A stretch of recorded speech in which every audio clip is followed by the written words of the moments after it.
یوسف علیہ الصلوۃ والسلام کی طرف زلیخا اس کا نام کسی حدیث میں نہیں ہے، آسمانی کتابوں میں ہے، صحیح بھی ہو سکتا ہے غلط بھی ہو سکتا ہے، لیکن فی الحال ہم اس کو زلیخا ہی کہیں گے کیونکہ بار بار عزیز مصر کی بیوی اتنا لمبا پڑھنا مشکل ہوتا ہے۔ تو اس زلیخا پتہ نہیں کس نے رکھا ہے اس کا نام، اللہ عالم، کہیں حدیث میں نہیں ہے۔ تو اس نے حضرت یوسف علیہ السلام کو جب زنا کی دعوت دی اور یوسف علیہ السلام بچ نکلے، تو ایک بات کل کی میں دہرا دیتا ہوں جو بہت اہم بات ہے۔ یوسف علیہ السلام نے یہ نہیں سوچا کہ گناہ کر لو بعد میں توبہ کر لوں گا،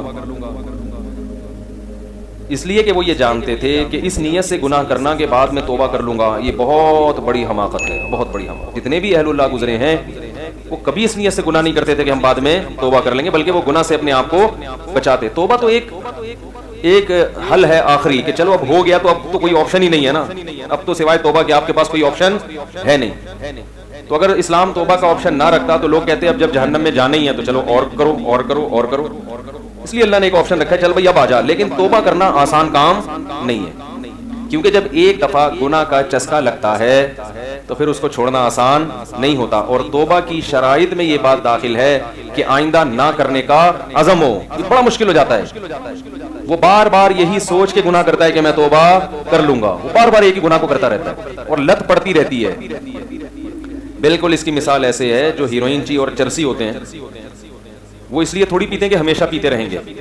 ہیروئن چی پہلی دفعہ ہیروئن پیتا ہے کہ ٹرائی کرنے میں کوئی حرج نہیں ہے، اور اس کے بعد پھر میں نے ہیروئن چیوں کو دیکھا ہے بعض دفعہ توبہ کر لیتے ہیں، علاج ہو جاتا ہے، دوبارہ صحت مل جاتی ہے، پھر جاتے ہیں اس طرف کیونکہ ان کو وہ مزے یاد آ رہے ہوتے ہیں۔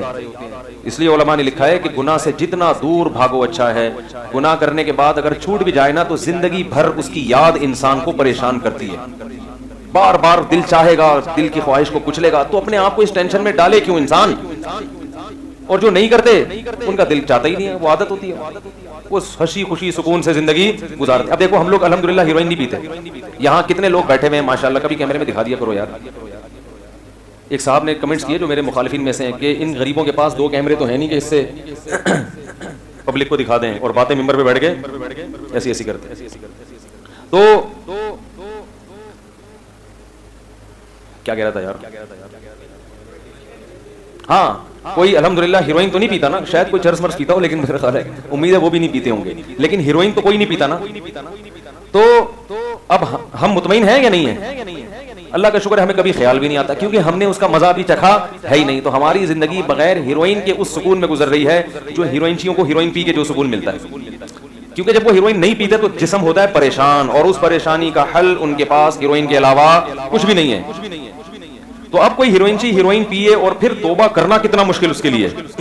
توبہ کر لی، 100 میں 1 توبہ کرتا ہے، اور توبہ کر کے پھر اس توبہ پر قائم رہنے والے پھر 100 میں 1، یعنی اگر 1 لاکھ میں 1000 لوگوں نے توبہ کی تو ان 1000 میں سے پھر بہت زیادہ میکسیمم 100 ہوں گے جو توبہ پر قائم رہیں گے، 900 تو چھوڑ دیتے ہیں، توبہ توڑ دیتے ہیں۔ پھر ان 100 میں جو توبہ پر قائم رہتے ہیں وہ صحت مند ہو جاتے ہیں، ٹھیک ہو جاتے ہیں، اس کے بعد دوبارہ بہت سے پھر اسی گناہ کی طرف چلے جاتے ہیں۔ ان میں سے بھی جو بچنے والے ہوتے ہیں 1 یا 2%۔ یہ میں اپنی زندگی کے مشاہدات بتا رہا ہوں۔ اب آپ کہیں بھائی آپ کا چرسیوں میں بھی اٹھنا بیٹھنا رہا ہے مفتی صاحب، جو زندگی کے ہیروئنچیوں میں بھی آپ کا اٹھنا بیٹھنا رہا ہے۔ اٹھنا بیٹھنا ہیروئنچیوں میں نہیں رہا، لیکن ہیروئنچیوں کی خبریں پتہ چلتی رہتی ہیں، جن لوگوں کے ساتھ اٹھنا بیٹھنا اس کی کسی سے کوئی تعلق نکل آئے گا کسی ہیروئنچی سے تو اس کی خبر مل گئی۔ اور ہمارے گھر میں ہم جب کلر کروا رہے تھے بچپن میں، ایک ہیروئنچی تھا جس سے ہم کلر کروا رہے تھے، ہمیں بعد میں پتہ چلا کہ ہیروئنچی ہے، وہ بڑی سپیڈ میں ٹک ٹک ٹک ٹک پوری دیوار نمٹا دیتا تھا۔ ہم کہتے ہیں یہ کیسے؟ تو پتہ چلا کہ فارغ وقت میں بیٹھ کے ان کا شغف کیا ہے، سٹا لگانا۔ سٹا لگایا 2 منٹ میں پوری دیوار۔ تو اس کو تبلیغ والے مل گئے، اس کو تبلیغ ملے گا، اس نے توبہ کر لی، صحت اچھی ہو گئی، فٹ فاٹ ہو گیا، جو لاکھوں میں چند ہوتے ہیں۔ ایک دن مجھے اطلاع ملی، مسجد سے اعلان ہوا کہ بھائی اس کا نام تھا اچھے بابو، اس کو لوگ کیا کہتے تھے؟ اچھے بابو، اس کا نام یہ پڑ گیا تھا، جوان لڑکا تھا۔ تو مسجد سے اعلان ہوا کہ بھائی اچھے بابو کا انتقال ہو گیا۔ ہم نے کہا یار وہ تو ٹھیک ہو گیا تھا، صحت مند ہو گیا تھا، شاید ایکسیڈنٹ نہ ہو گیا۔ تو میں جنازے میں گیا، پتہ چلا کہ جی دوبارہ اس نے شروع کر دی تھی اور اس دفعہ باڈی برداشت نہیں کر، مر گیا۔ جوانی میں کتنی بدترین موت، کتنی بدترین موت، کتنی بدترین موت۔ یہ ہے ان لوگوں کا حال جو گناہ کرتے ہیں یہ سوچ کر کے بعد میں توبہ کر لیں گے۔ تو بھائی نہ کرو، بچاؤ اپنے آپ کو، اچھی سکون والی زندگی گزارو۔ لوگ کہتے ہیں گورے لائف کو انجوائے کر رہے ہیں، موسیقی سنتے ہیں، تمہاری لائف بور ہے۔ ہم ان سے کہتے ہیں بھائی ان کو موسیقی سنے بغیر سکون نہیں ملتا، ہمیں موسیقی کے بغیر ہی سکون مل رہا ہوتا ہے، تو ہمیں ان مصنوعی سکون کی ضرورت نہیں ہے۔